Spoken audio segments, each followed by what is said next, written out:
Le 15 juillet 2024, Africa Golden Bank, 19e établissement bancaire en exercice au Cameroun, ouvrait ses portes au public.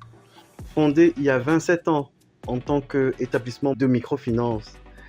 Depuis 2018, CCA Bank est devenue une banque et le 19 octobre 2024, le président fondateur de cet établissement bancaire inaugurait le tout nouveau siège social de cette institution devant des invités locaux et internationaux.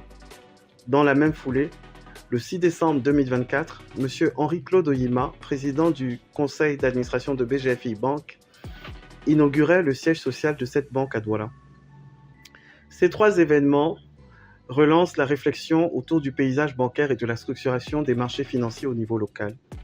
Et pour nous éclairer à ce sujet, nous sommes ravis d'accueillir deux experts de la finance dans ce numéro de Finance Eco. Bonsoir Emmanuel. Bonsoir Yvan. Bonsoir Walter. Bonsoir, comment vas-tu? Écoutez, comme je viens de le souligner, nous sommes ravis de nous retrouver avec vous aujourd'hui en cette fin de journée pour ce numéro de Finance Eco. Et avec votre permission, nous allons rentrer dans le vif du sujet avec la première préoccupation. S'il fallait vous présenter à l'attention des personnes qui nous suivent, que diriez-vous? Autrement dit, qui sont Emmanuel Kamdem-Simo et Edouard Walter Kwadiak? On va dire aujourd'hui que je suis un banquier, banquier senior dans le secteur de la finance et de la banque depuis aujourd'hui 15 années. Donc, j'ai, avant la banque, été dans d'autres secteurs d'activité, de façon particulière le secteur des bâtiments et des travaux publics. Donc, j'ai une petite expérience dans l'entretien routier. Voilà simplement ce que je suis. Merci, bonsoir Emmanuel. Bonsoir. Ouais. Bonsoir. Alors, je suis Edouard Walter Kwadiak, je suis banquier également et j'exerce dans ce domaine voilà 15 années déjà. J'ai également, durant mon parcours, fait une escale en entreprise au départ comme contrôleur de gestion dans une boîte, Midano. Je fais un coucou à monsieur NS Aimé Jacques Chezali, qui était mon premier patron. Et puis après, j'ai intégré l'effectif d'une banque de la place, une banque de premier ordre, où j'ai exercé pendant pratiquement 14 années. Alors après la banque commerciale, je me suis redéployé dans un autre secteur, beaucoup plus de type banque privée. Je suis directeur commercial à Stoneshep Asset Management, qui est une société de gestion d'organismes de placement collectif en valeur mobilière. Nous opérons sur le marché financier de la zone CEMAC et nous couvrons dans le cadre de nos transactions et de nos opérations les SCPI de la CEMAC. Donc, je suis ravi d'être là aujourd'hui pour partager avec le public et ceux qui nous suivent le peu de notions que nous avons afin d'éclairer leur lanterne. Quel est le narratif autour de vos parcours professionnels respectifs? Un parcours, on ne va pas dire très atypique, assez linéaire, parce que comme Walter, j'ai été dans une entreprise avant, dans un secteur particulier avant, mais aujourd'hui, je me suis spécialisé dans la banque. Dans la banque, je crois que j'ai fait mes classes. J'ai fait mes classes en tant que chargé de clientèle. J'ai fait mes classes également en tant que responsable d'équipe. J'ai assuré la coordination d'une équipe de chargés de clientèle PME dans une banque de premier ordre de la place. J'y ai occupé également des fonctions de chef de département commercial, ensuite directeur d'agence, et j'ai connu, on va dire, une petite expérience à l'international. J'ai pendant une année, 7 mois occupé le poste de chargé de mission déjà auprès du directeur général d'une banque en Côte d'Ivoire, ensuite directeur du réseau et des opérations.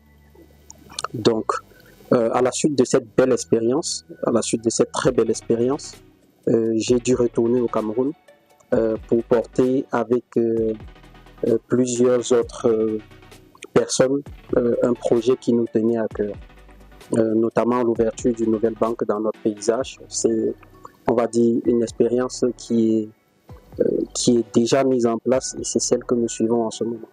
Merci Emmanuel, nous passons la parole à Walter. La particularité d'Emmanuel et moi, c'est qu'on a un parcours quasi similaire. Hein.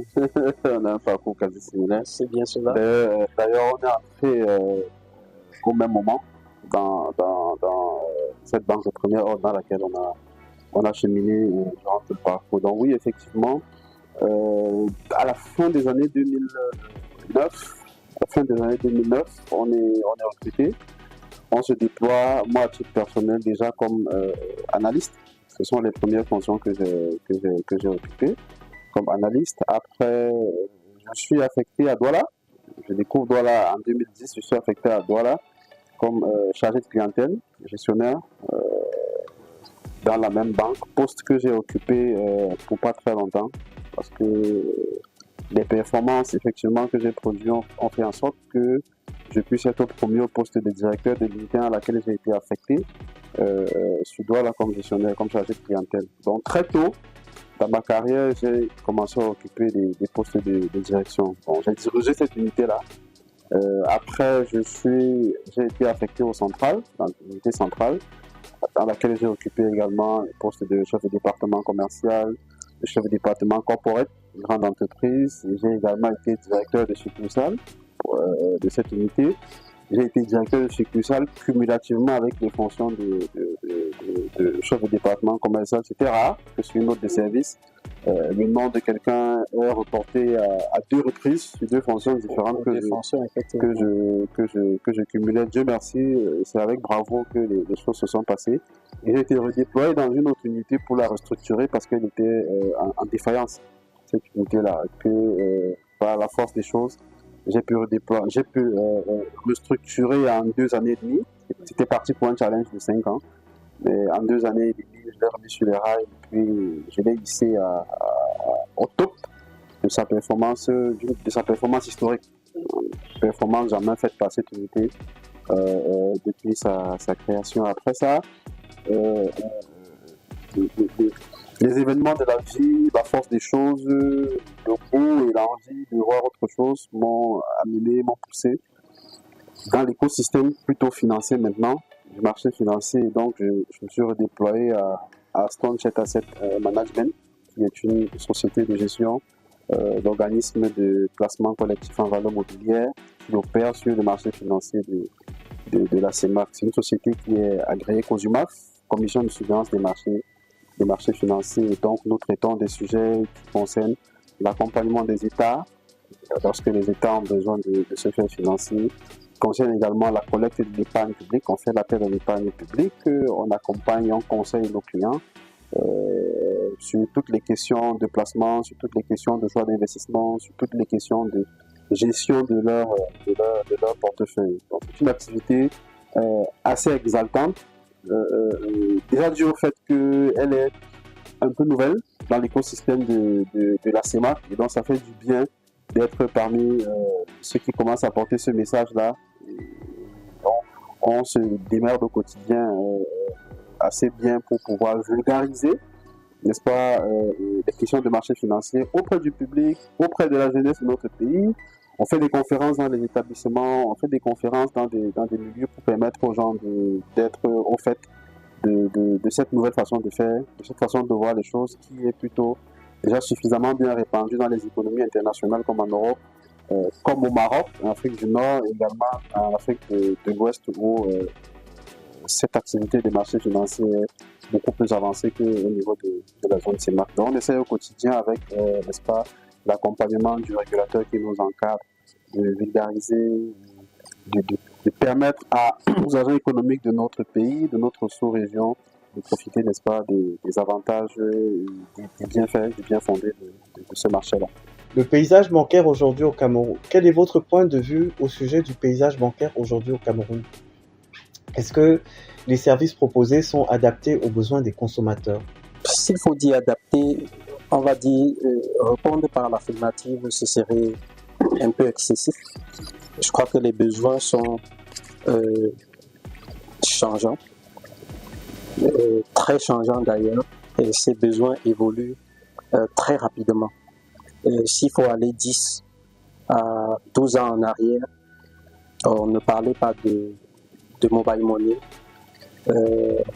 on ne parlait pas de tout cet écosystème numérique que nous connaissons aujourd'hui.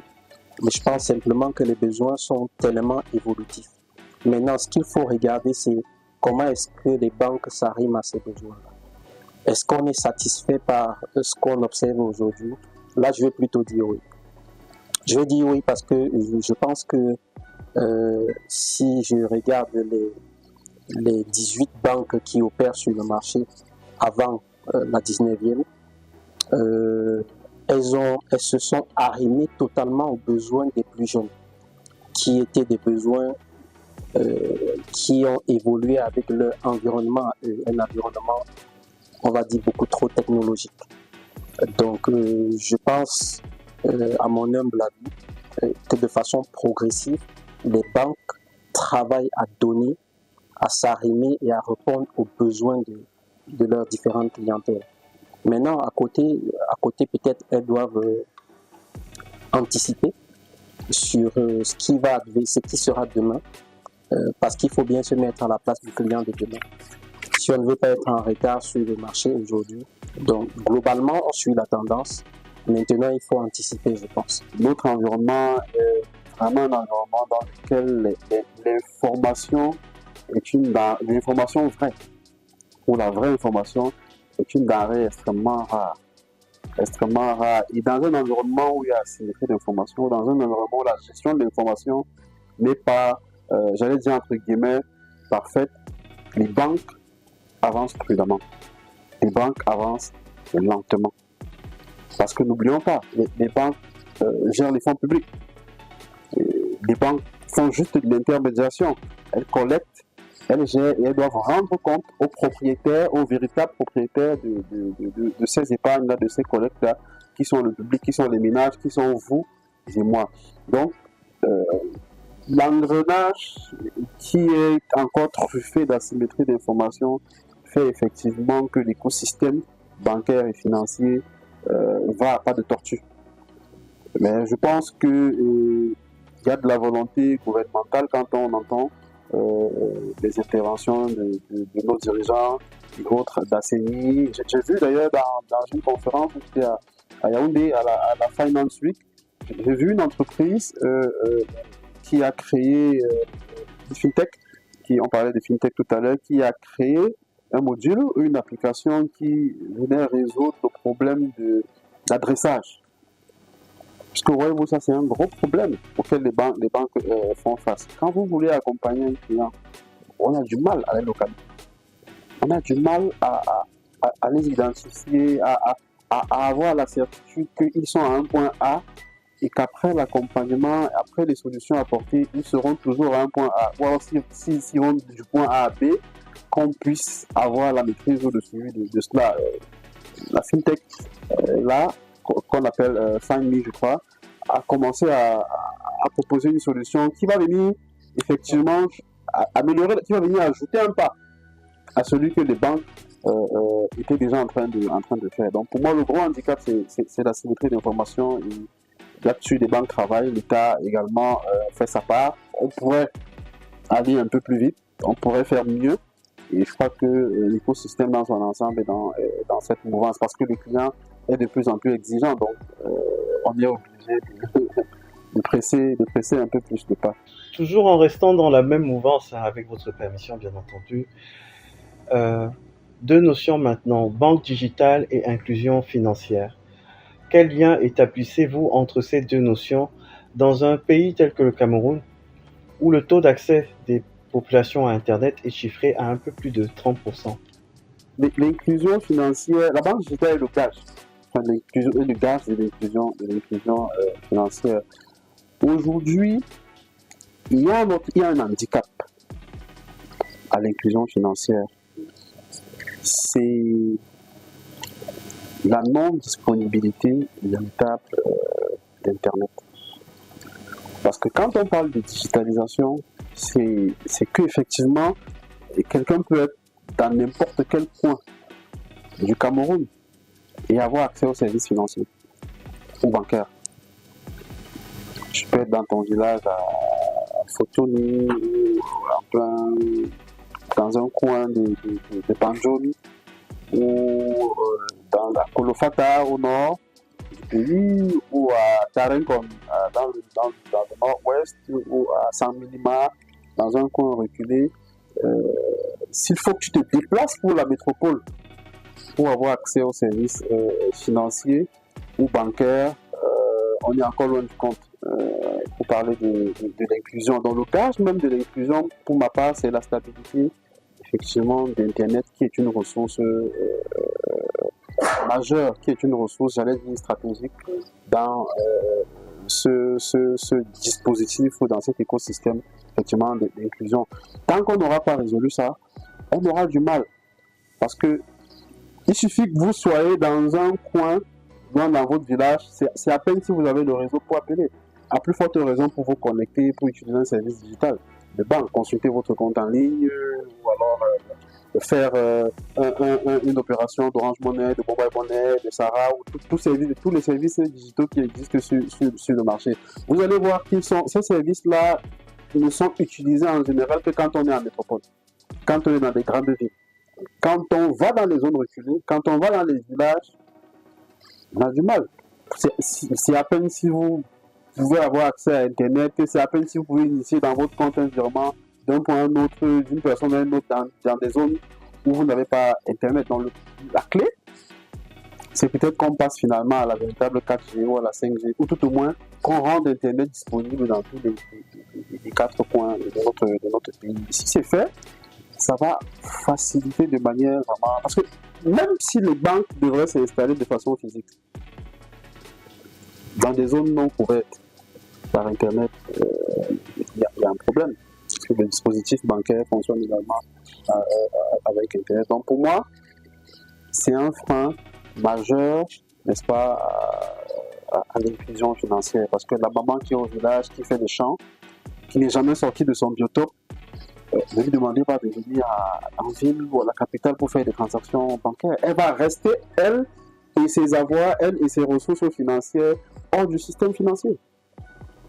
Hors du système financier. Et on sait que l'écosystème même de notre économique de notre pays repose sur les activités informelles. Et sur les activités tertiaires, donc sur le commerce du détail, sur la débrouillardise. Oh, comment faire pour ramener ça dans le système financier? Il faut qu'il y ait une stabilité Internet. Au-delà des infrastructures, je parle un peu le sujet des infrastructures routières et autres, on est en train de parler de finance, il faut qu'il y ait une stabilité de la connectivité Internet. Ça peut booster de façon véritable l'inclusion financière et d'ailleurs tout ce qui a trait au digital, de mon point de vue. Mais je crois qu'il faut quand même louer ce qui se passe déjà.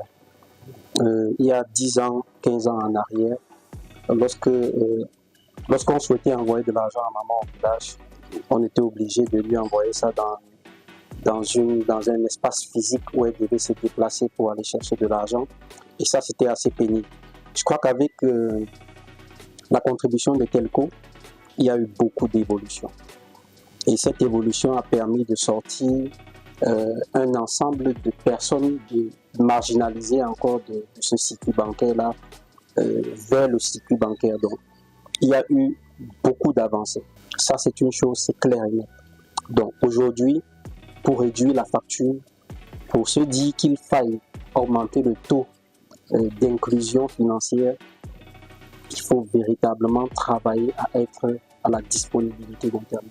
Si vous voulez que le fameux porte-monnaie qui se balade un peu partout, ou la banque qui se transporte un peu partout dans nos villages, dans nos villes, à travers nos téléphones, nos portables, nos ordinateurs, que ça se fasse de façon correcte, il faut quelque chose qui nous garantisse la faisabilité.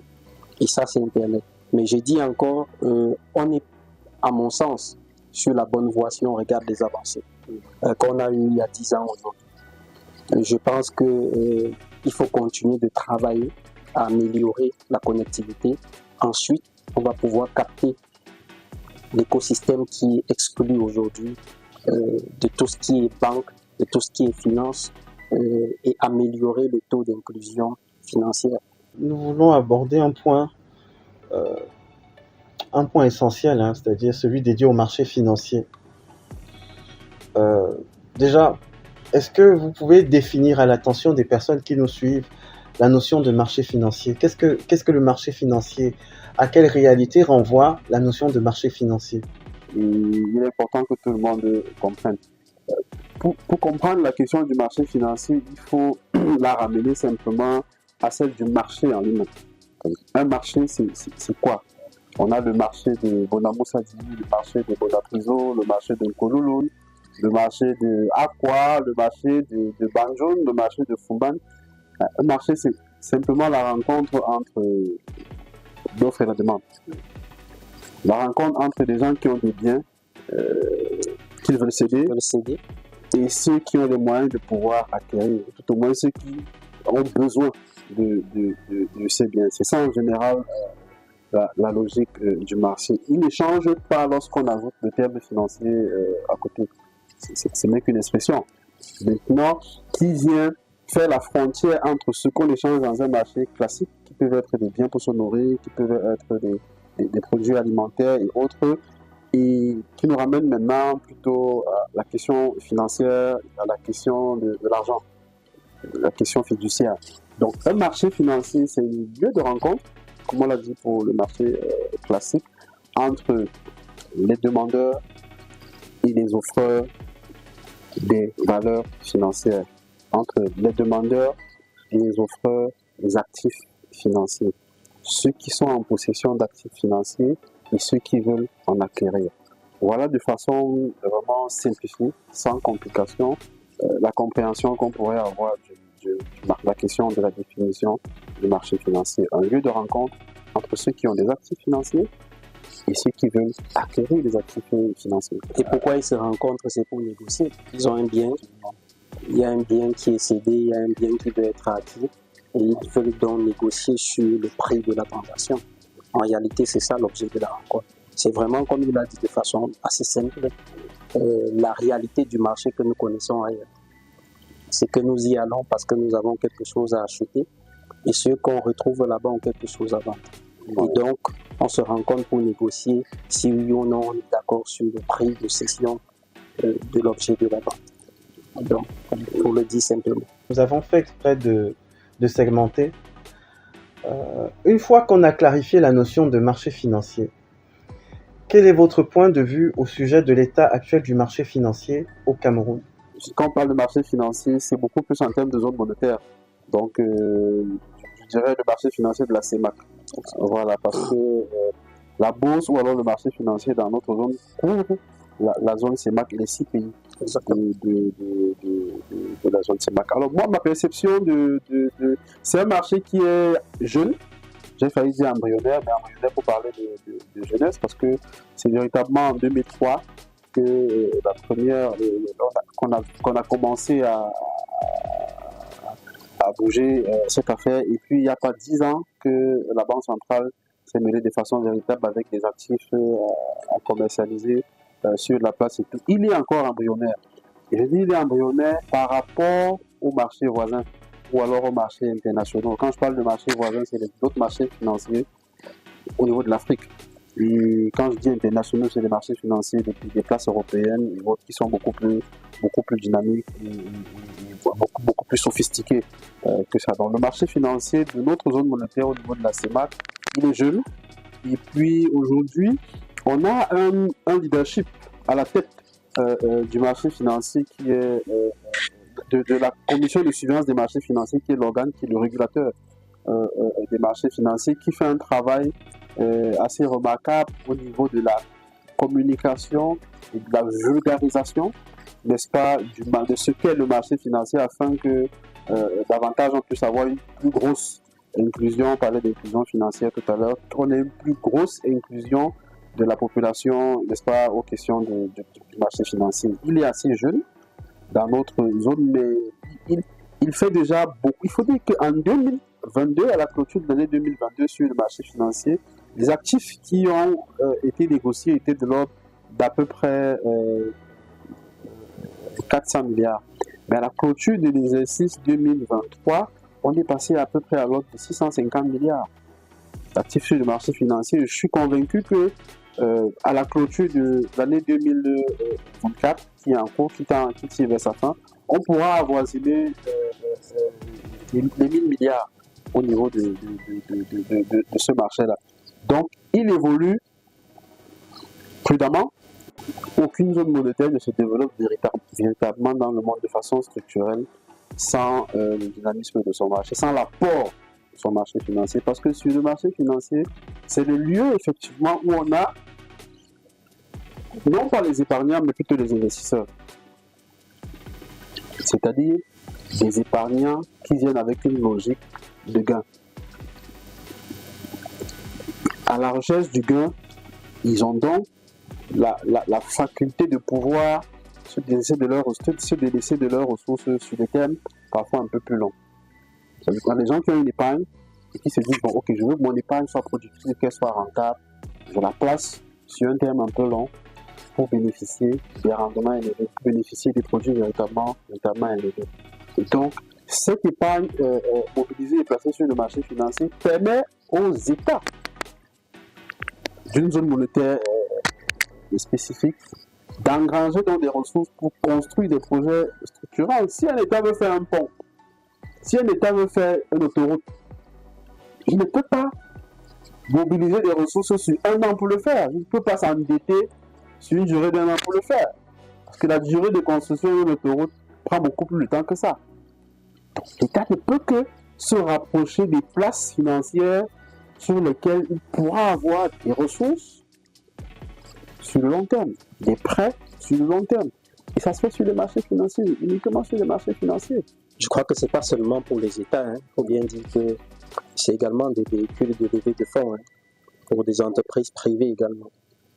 Je crois que beaucoup d'entreprises, ne savent pas qu'on va sur les marchés financiers chercher de l'argent pour financer nos projets, pour financer des investissements importants et lourds. Donc, et c'est à ce niveau justement que le gendarme des marchés rassure ceux qui viennent investir ou ceux qui viennent vous financer sur la qualité de l'information qui est fournie par les entreprises qui veulent lever des fonds là-dessus, sur ces marchés-là. Qu'elle les rassure en leur disant l'information qui m'a été fournie est une information fiable. Et à partir de cette information fiable et des projections que nous avons, nous pensons que chacun va rentrer dans son investissement.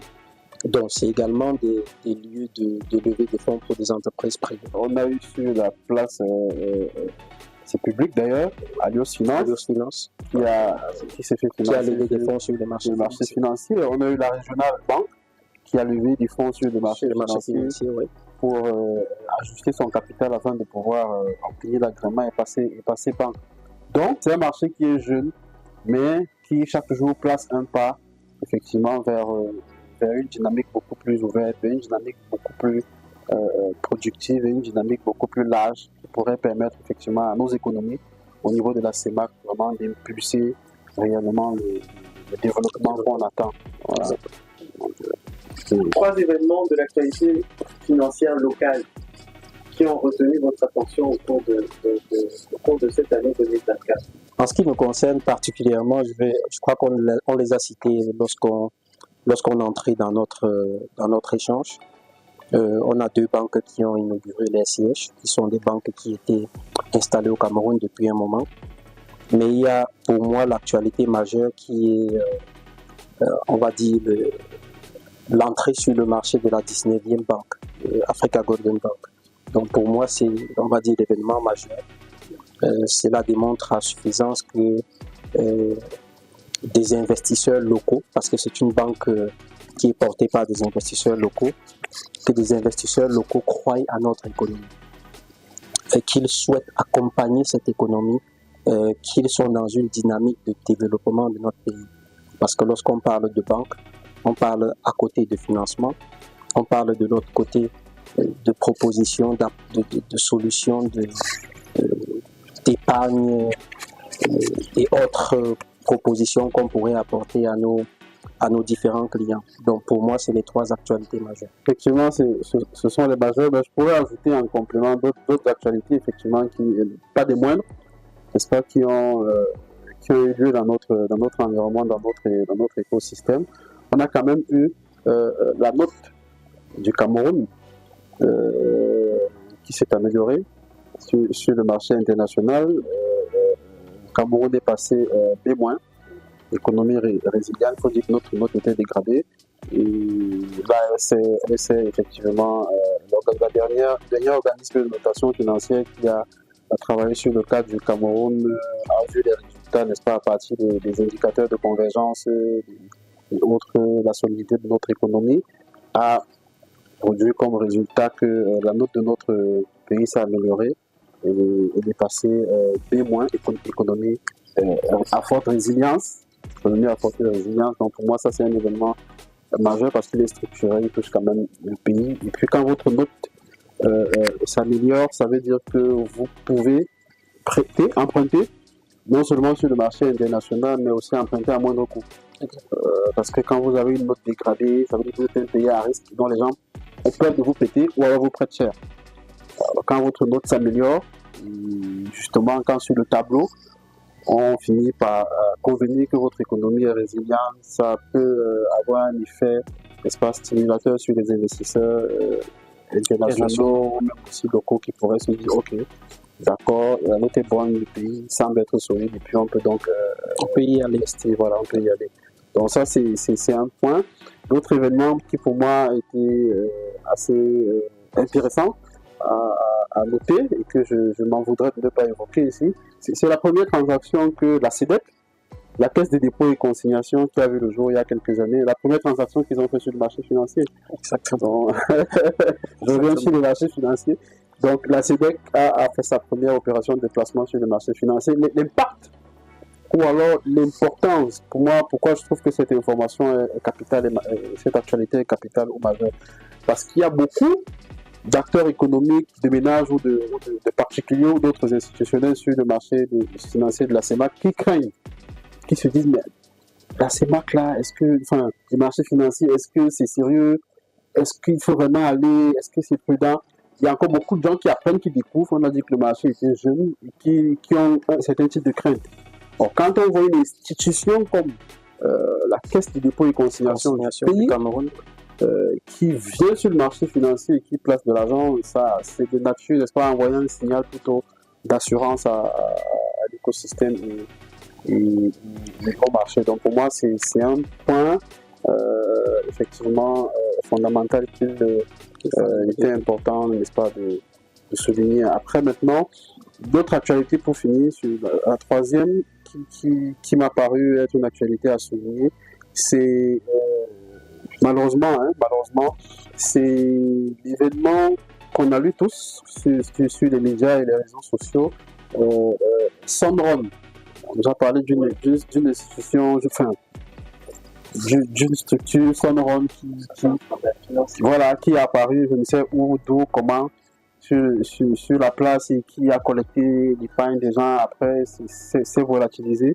On l'a lu, on l'a entendu dans les médias, on l'a lu dans les journaux. Pour moi, je l'évoque pour attirer l'attention. Parce que premièrement, naturellement, un événement comme celui-là va impacter nos familles, va impacter notre écosystème, va créer davantage de crainte au niveau des acteurs économiques, au niveau des ménages, au niveau des épargnants, vis-à-vis des institutions financières en général.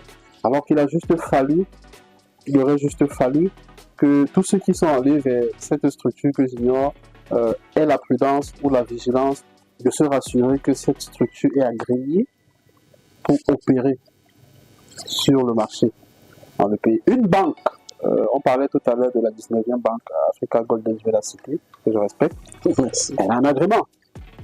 Avant de commencer à opérer, elle est passée par un processus que le régulateur a vérifié, est passé par la COBAC, est passé par la BEAC, est passé par le MINFI. Après, on lui a délivré un agrément pour exercer, on a vérifié la capacité de ses dirigeants, on a vérifié le dispositif, on a vérifié l'origine des fonds des investisseurs ou des porteurs du projet avant de pouvoir le délivrer un agrément. Quand vous revenez sur le marché financier, c'est le même dispositif. On ne vous donne pas un agrément pour opérer sur le marché financier comme ça à la va-vite. On fait un ensemble de vérifications, on fait du KYC, vous déposez des fonds propres qui restent bloqués, on se rassure que vous pouvez vivre sans ça, on fait un ensemble de vérifications, on évalue le profil des dirigeants, est-ce qu'ils ont la capacité, est-ce qu'ils sont du métier.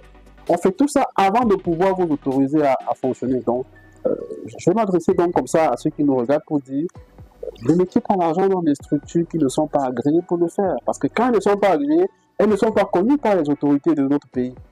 Elles ne sont pas connues par les autorités de notre sous-région.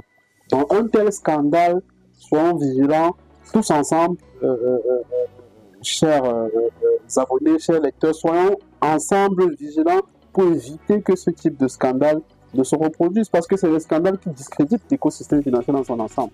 L'État, les banques, les institutions sur le marché financier, on ne peut pas tolérer ça. On ne peut pas laisser ça passer. Donc, pour moi, c'est un événement effectivement qui a, pour moi, impacté négativement l'écosystème de notre pays. Je tenais à le souligner beaucoup plus en guise de veille, beaucoup plus en guise n'est-ce pas, de pédagogie, pour attirer l'attention, n'est-ce pas, des ménages, de mes confrères camerounais ou de la CIMAC. N'allez pas vers les institutions qui ne sont pas agréées pour opérer et transacter, quel qu'en soit le secteur, que ce soit le secteur bancaire, financier ou tout autre secteur. Rassurez-vous que les individus, les institutions vis-à-vis desquelles vous vous adressez sont agréés pour faire même dans le secteur de la santé, soient agréés pour faire le métier qu'ils entendent faire. Voilà. Ça, c'était pour les événements de l'actualité financière au niveau local. Qu'en est-il des événements de l'actualité financière au niveau communautaire ou même au niveau international? Je vais entrer exactement par l'actualité par laquelle nous avons clôturé.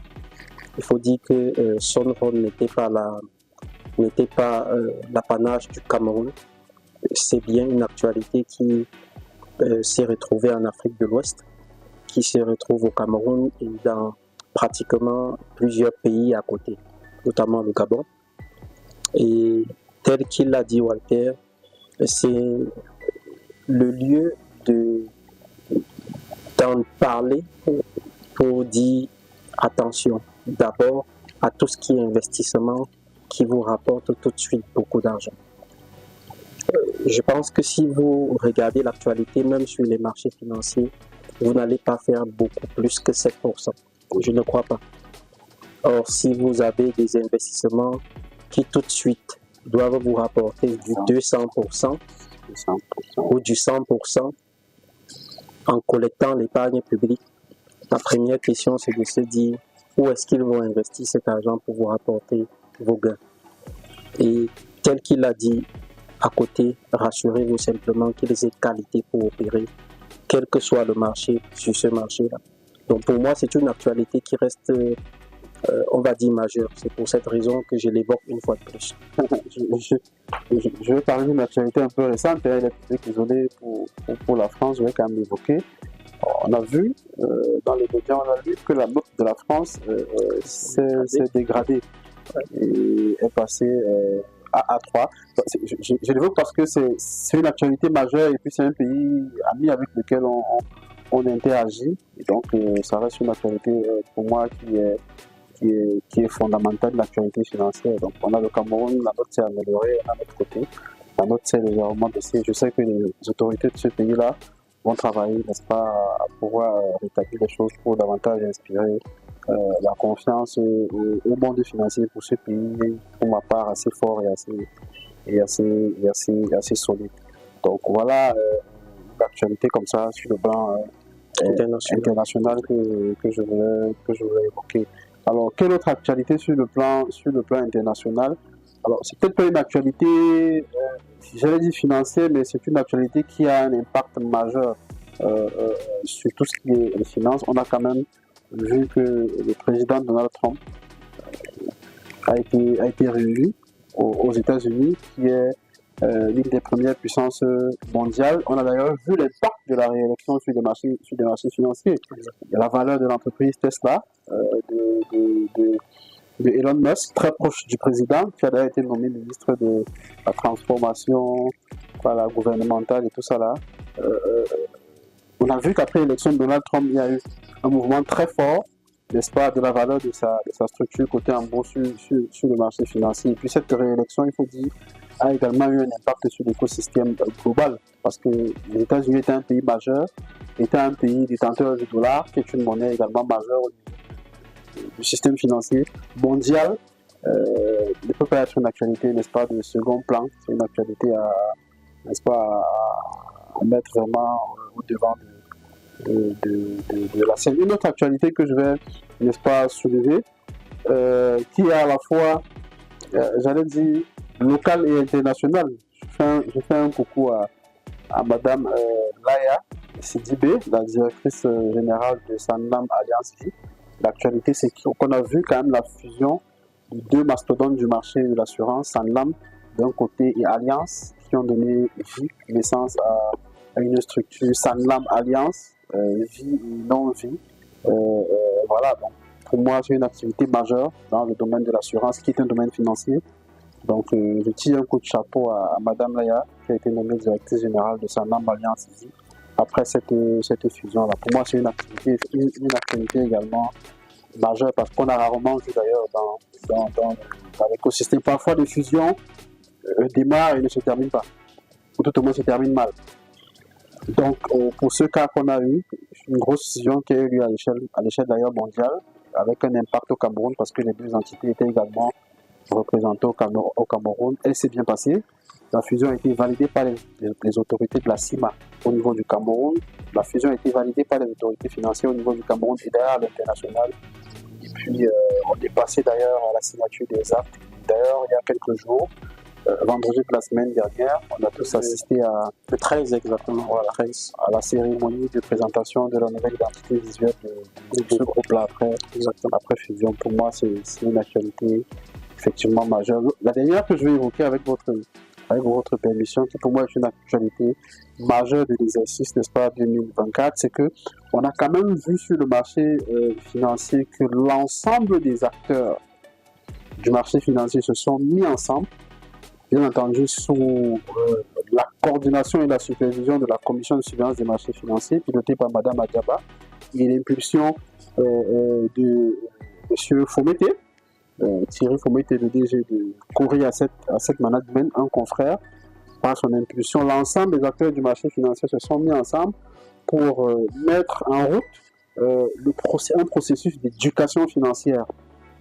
Un processus d'éducation financière qu'on a nommé Cori Éducation, et qui visait, n'est-ce pas, à faire le tour du Cameroun pour éduquer la population, pour éduquer le peuple camerounais aux questions du marché financier. Pourquoi les marchés financiers? Comment les marchés financiers? Comment y accéder? Comment est-ce que ça fonctionne? Comment est-ce qu'on peut y trouver profit? Quels sont les risques à éviter? Quels sont les dons? C'est une mouvance effectivement qui est liée aux précédentes questions que vous avez évoquées sur comment est-ce qu'on voit le marché financier aujourd'hui. Et comme on a dit, il est jeune de marché, et puis les acteurs que nous sommes avoir la responsabilité, n'est-ce pas, d'être des porte-voix, d'expliquer au public ce que c'est, de dire au public ce que c'est. Et donc par la plateforme Cori Éducation, chapeautée par M. Fomete, dans laquelle tous les acteurs du marché financier, les 15 sociétés de gestion d'organismes de placement collectif en valeur mobilière de la CEMAC se sont mis en musique pour pouvoir vulgariser à travers le pays par le biais des conférences à thème. On en a fait pratiquement dans toutes les grandes universités de notre pays. À JFN, on y est allé, on a fait des conférences là-bas à UNIGEP, à l'Université catholique de Douala, à l'Université de Douala, à l'ISEC plus précisément, à l'IRIC à Yaoundé, à l'Université catholique d'Afrique centrale à Yaoundé, campus de Colbison, campus également des Kounou, et on en fera encore pour l'exercice 2025. Pour moi, c'est une activité majeure parce que c'est quand même la première fois qu'on voit des acteurs du même secteur ne pas la jouer en concurrent, se mettre autour du même table pour dire éduquons le public, parce que c'est le gage, n'est-ce pas, développement de l'impulsion de la dynamique de ce marché. Ça s'est fait, et je tenais effectivement à le souligner comme une activité majeure de l'écosystème économique. Voilà. Dans le contexte actuel marqué par une effervescence autour de l'intelligence artificielle et des perspectives qu'elle offre, qu'est-ce que cela vous inspire, notamment en ce qui concerne la gestion des activités relevant du domaine de la finance, autrement dit, ou alors plus simplement, aujourd'hui, on sait qu'il y a un fort engouement pour la digitalisation dans le domaine bancaire. Et également, on sait tous qu'il y a une effervescence. Je ne sais pas si elle est folle ou si elle est bienveillante. En tout cas, il y a une effervescence autour de l'intelligence artificielle. Est-ce que, par exemple, demain, le chargé de clientèle va disparaître sous sa forme classique pour laisser place à une intelligence artificielle capable d'évaluer, de gérer, etc. Bon, je pose cette question, il y en a plusieurs autres, mais la vérité, c'est que tout le monde se pose aujourd'hui la question de savoir s'il est clair que l'intelligence artificielle a un impact dans le domaine de la communication, dans le domaine du marketing, dans le domaine de la tech. Il est indéniable qu'elle a également un impact dans le domaine de la finance. Et quel est donc son impact dans le domaine de la finance? Il faut le dire assez simplement. Je crois que je le disais tout à l'heure, il faut anticiper sur ce qui va se passer dans 5 ou dans 10 ans. L'intelligence artificielle, pour moi, aujourd'hui, c'est, comme vous avez dit, c'est tout ce qui est une nouvelle technologie, une nouvelle façon de faire, et c'est derrière beaucoup de scripts. Alors, qu'est-ce qui va se passer dans 2 ou dans 3 ou dans 4 ans? Aujourd'hui, je crois qu'à 20 heures, lorsque vous avez besoin d'une information à la banque et que vous interrogez un monsieur qui est intelligence artificielle, qui vous donne l'information tout de suite, je crois que vous êtes tout heureux. Lorsque vous avez un ensemble de documents et que vous êtes capable, lorsque vous les avez reçus par voie numérique, d'authentifier ou pas la qualité des documents, je crois que vous êtes tout heureux.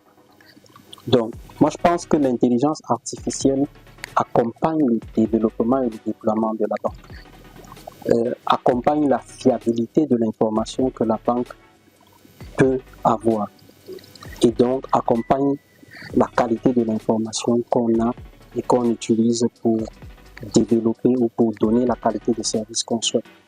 Maintenant, derrière, il faut faire attention. Derrière, il y a également un ensemble de risques qui vont naître, parce que à chaque type comment je vais dire ça, à chaque type de technologie qui se crée, il se crée également derrière un risque. Il y a également des risques que ce qu'on a comme document et qu'une autre intelligence vous dise qu'ils sont bons alors qu'ils ne le sont pas. Donc pour moi, c'est un véhicule qui va accompagner les banques à mieux faire, à donner de la qualité et à donner plus vite de la qualité en termes de services. Elles vont simplement s'arrimer à cet écosystème et mettre derrière ce qu'il faut pour gérer le risque qui vont naître à la suite. Maintenant, je crois que vous avez posé la question qui portait sur ce qu'il va advenir dans quelques années des chargés de clientèle, par exemple. On va dire que ça a toujours été une question, ça a toujours été quelque chose qui nous préoccupait. Et je crois qu'il y a des pays dans lesquels vous n'avez pas de chargé de clientèle physique. Donc, il est possible que cela arrive. Maintenant, pour le moment, ce n'est pas ce qui est culturel chez nous. Mais comme j'ai dit, les générations ne sont pas les mêmes, elles se suivent, elles ne se ressemblent pas dans leur façon de consommer. Et il faut envisager que cela arrive simplement. C'est-à-dire, il faut qu'on soit préparé à cela, il faut que les banques soient préparées à cela, il faut que ceux qui travaillent pour les banques soient préparés à cela, de sorte simplement à se réinventer. Pour moi, c'est comme ça qu'il faut voir les choses. Effectivement, dans le prolongement de ce qu'a dit Emmanuel, pour moi, quand j'entends l'effervescence ou alors tous les commentaires autour de l'intelligence artificielle aujourd'hui, ça me fait penser au Cameroun des années 1985, quand la télévision est arrivée au Cameroun. On découvrait, on se demandait à quoi ça va ressembler. Après, c'est arrivé, c'était en noir sur blanc. Je me souviens encore le gros ballon, quand on regardait la CRTV à l'époque, qui commençait à 15h, si je ne me trompe pas, les programmes commençaient à 15h. On se demandait à quoi ça va ressembler. Aujourd'hui, les programmes sont infinis, parce que la télévision ne ferme plus. Il y a des programmes H24 et tout. Non, c'est dans la même dynamique que les progrès technologiques. C'est dans la même dynamique que les projets technologiques. Pour revenir sur les progrès technologiques et pour revenir sur le monde de la finance, pour ma part, je trouve que c'est une opportunité. C'est une opportunité, effectivement, parce que si elle est bien encadrée, ça peut permettre d'aller un peu plus vite. dans certaines tâches. Je dis même en interne, au niveau des processus, au niveau de l'organisation, de traitement des informations en interne, au niveau des institutions financières ou de la banque. Parce que, comme a dit Emmanuel, ça fait toujours plaisir à un client de pouvoir se connecter et taper et dire OK, je veux la position de mon compte, ou bien je veux savoir si on a mis en place mon crédit et qu'il puisse avoir une réponse sans avoir à appeler son gestionnaire à minuit, certainement qui est endormi et autres. Je crois qu'il ne faut pas qu'on prenne ça dans notre environnement également comme une panacée, qu'on prenne ça avec des pincettes. Nous sommes des économies encore très jeunes et on ne peut pas non plus se couper, dissocier et se couper du monde. On doit pouvoir accueillir ça comme on a accueilli la téléphonie. Je me souviens des années 2000, comme on a accueilli la téléphonie, comme on a accueilli, je parlais tout à l'heure du mobile money, de l'orange money. En réalité, moi j'ai mis beaucoup de temps à m'y accommoder, hein. J'avais toujours des petites craintes. Est-ce que cette affaire, on va mettre de l'argent, ouais, est-ce que. Bon, qu'on aille prudemment et qu'on essaye de tirer au maximum profit du bon côté, n'est-ce pas, de l'intelligence artificielle, parce qu'on fera avec. On fera avec. D'ailleurs, nous sommes en train de faire une production, une production qui, il y a 15 ans, n'était pas imaginable. Il fallait peut-être aller en télé, il fallait aller dans un studio beaucoup mieux équipé. Aujourd'hui, on est en train de le faire rapidement. On se rend compte très vite, la production est faite et puis demain, les gens peuvent la voir, l'écouter et réagir. Cette nuit, je ne pas dire cette nuit. C'est dit simplement que pour nous, c'est vraiment une opportunité. C'est vrai, il faut prendre ce qui est bon et il faut suivre les risques inhérents. Tout ce qui va se créer derrière. Effectivement. Dire qu'on se braque ou que c'est trop risqué pourrait nous mettre dans une situation comme Nokia et Apple. C'est un véritable risque. Voilà. Quand il faut franchir le cap, on se dit, bon, est-ce que ce n'est pas... Oui. Donc vraiment, laissons d'abord la faire. Non.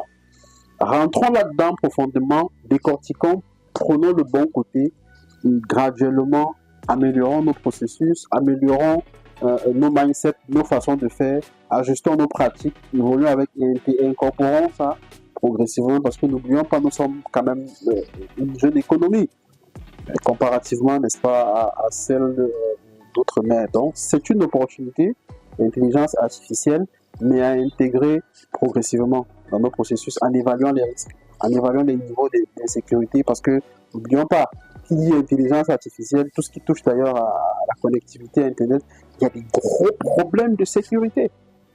Derrière, il y a des énormes problèmes de sécurité. Au-delà des problèmes de sécurité, il y a des problèmes de gestion d'information, de data, de données. Parce que chaque fois que vous rentrez, tous vos questionnements là, et tout, c'est des données qui se gèrent, qui peuvent se dissiper. Et tout. Donc, c'est une opportunité, mais effectivement, encore plus dans le domaine financier, il faut qu'on y rentre en maîtrisant les risques, en encadrant et en ne tirant que ce que nous estimons être pour nos jeunes économies de bon côté. En tant que leader, qu'est-ce qui vous motive au quotidien? C'est une bonne question. Bon, alors, comme je l'ai dit par ailleurs, j'ai été dans un secteur, dans l'entretien routier avant, et je m'étais rendu compte de quelque chose. Lorsque vous aviez un projet, que ce soit d'entretien ou de construction routière, et que votre entreprise le réalisait jusqu'au bout, vous aviez une sorte de satisfaction de repasser en vous disant que vous avez contribué à quelque chose. Pour le banquier qu'on est, il n'y a pas autre satisfaction que de regarder comment on transforme l'économie. Je regarde un peu la ville de Douala d'il y a 5 ans. Vous allez observer qu'il y a un ensemble d'industries qui se mettent en place dans la ville.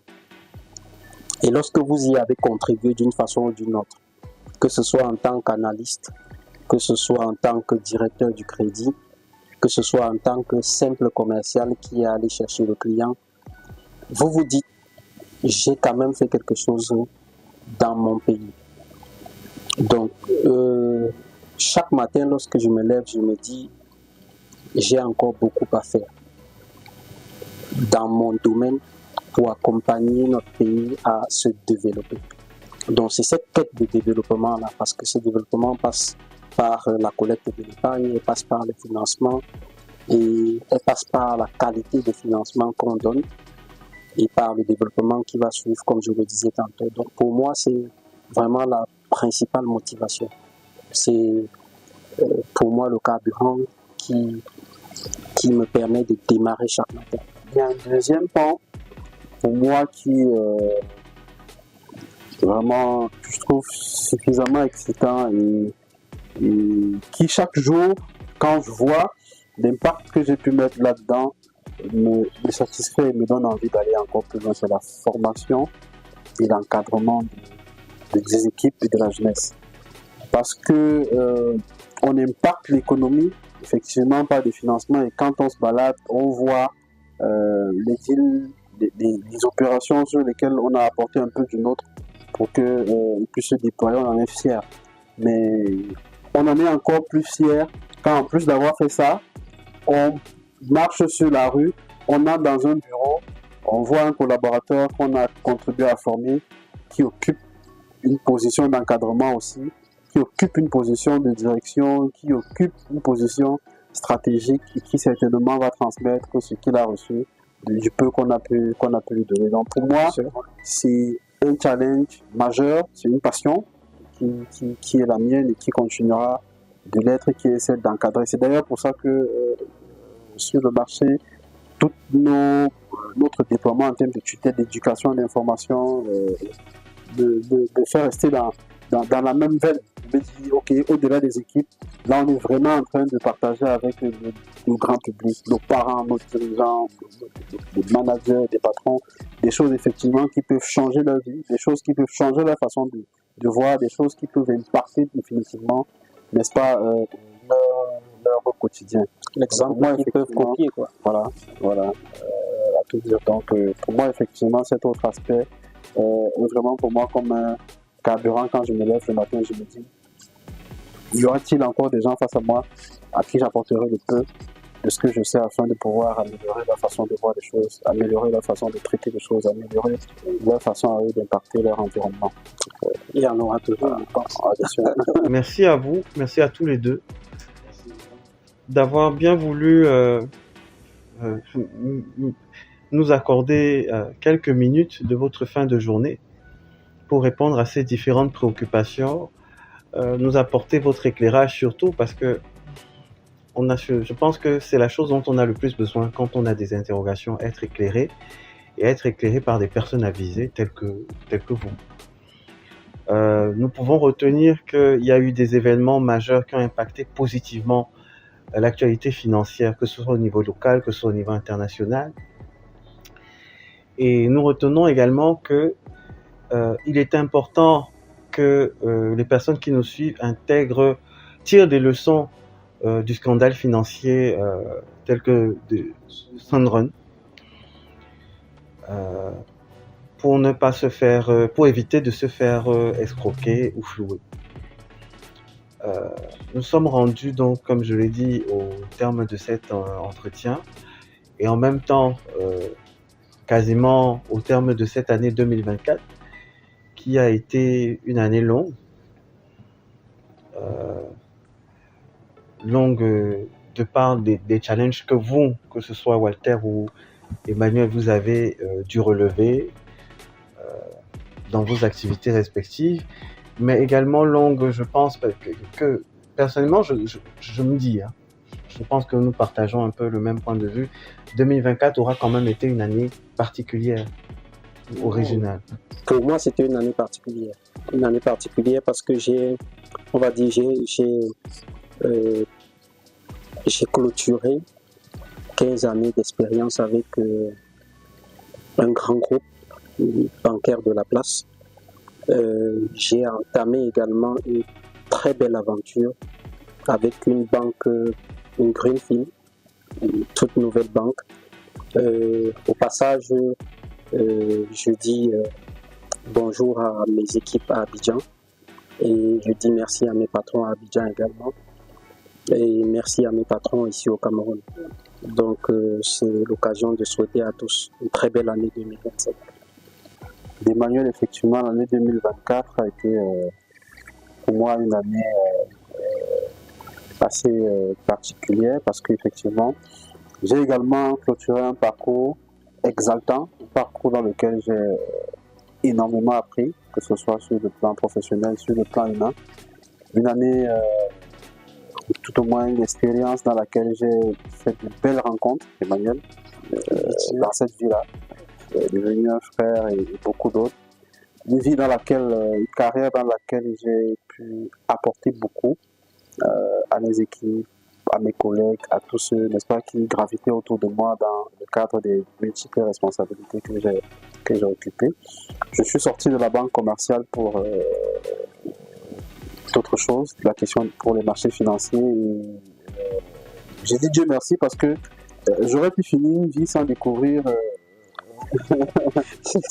cette autre partie de la finance, et de l'économie qui ma foi est énormément impactante. Donc je dis merci à Monsieur Mokom qui m'a proposé le challenge, qui a su trouver les mots pour me convaincre pour ce challenge et pour ce chemin qu'on fait désormais ensemble à Stonechet Asset Management. C'est un magnifique monsieur. Et Stonechet, une magnifique entreprise dans laquelle, par la force des choses et la grâce de Dieu, on donnera encore le meilleur pour l'année 2025 qui approche. Donc, sur ce, je souhaite une merveilleuse année à tous ceux qui nous écoutent, à chacune de nos familles, vous ici présents, Yvan, une année excellente 2025 à ta famille, Emmanuel, à ta famille, à tous ceux qui te sont proches. Je souhaite également une merveilleuse année à mes 5 filles. Je m'en voudrais de ne pas les citer. Elles m'en voudront également de ne pas le faire. Donc, belle année, mes filles, je vous adore. Et merveilleuse année à votre mère, Yolande Kwadjak, qui est la meilleure femme du monde. Merci. Je crois que je ne vais pas déroger. Je vais faire pareil. Parce que c'est qu'elle m'en voudra également. Donc, je vais dire déjà merci Africa Golden Bank. Pour moi, je pense que c'est un nom qu'il faut retenir. Je crois que on en parlera dans 10 ou dans 15 ans. C'est une banque qui va faire parler d'elle. Donc, ensuite, je vais dire bonne fête à mon épouse, Marcel Camden. Bonne fête de fin d'année à mes enfants. Yvan, merci beaucoup. Je crois que ça a été une très belle rencontre. Merci d'avoir été là. Merci à vous. Merci. Et à bientôt.